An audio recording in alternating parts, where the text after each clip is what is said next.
In this problem, we're looking at quadratic problem solving. Our question says twice a number is added to 3 times its square. If the result is 16, find the number. And we've got our general formula for solving quadratic equation problems up here on the right. Let's start by defining our variable. We have a number. So the number, let's let the number be x. Twice the number is added to 3 times its square.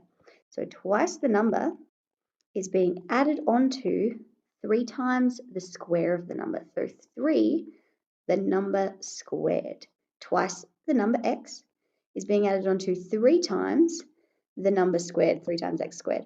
And that result is 16. Once we've done that, we can draw a sketch, but in this case, we're looking for numbers, so it's not very helpful. And we've written our equation. We need to write the equation in standard form. So we subtract 16 from both sides, and we're left with 3x squared plus 2x minus 16 equals 0. Now we need to solve our equation. We've got a couple of options here. We can factorize and use the null factor law, or we can use the quadratic formula. In this case, I'm going to use the quadratic formula.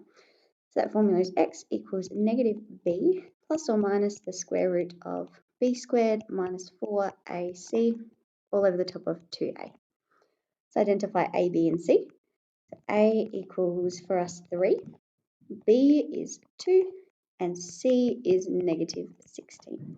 We can substitute our a, b, and c values into the quadratic formula. So that gives us x equals negative 2 plus or minus the square root of 2 squared minus 4 times a is 3 times c is negative 16.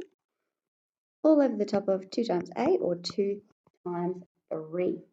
And we can simplify negative 2 plus or minus the square root of 4 plus negative times negative is going to be 4 times 3 times 16 is plus 192. All over the top of 2 times 3 is 6. So we have negative 2 plus or minus the square root of 196 all over the top of 6, which we can simplify further by working out the square root of 196, which is 14. So we have negative 2 plus or minus 14, square root of 196 is 14, over the top of 6. And now we can split into 2 equations, one with the plus and one with the minus. X equals negative 2 plus 14 over 6. Or our second option, x equals negative 2 minus 14 over 6.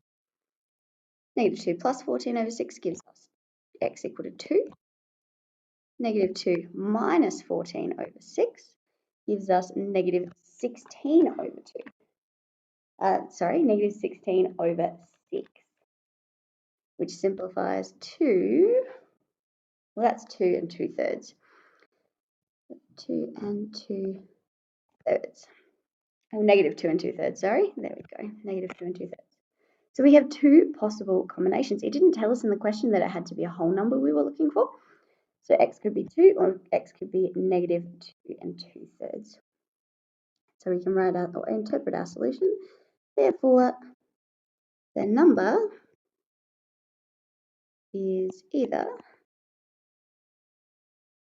2 or negative 2 and 2/3.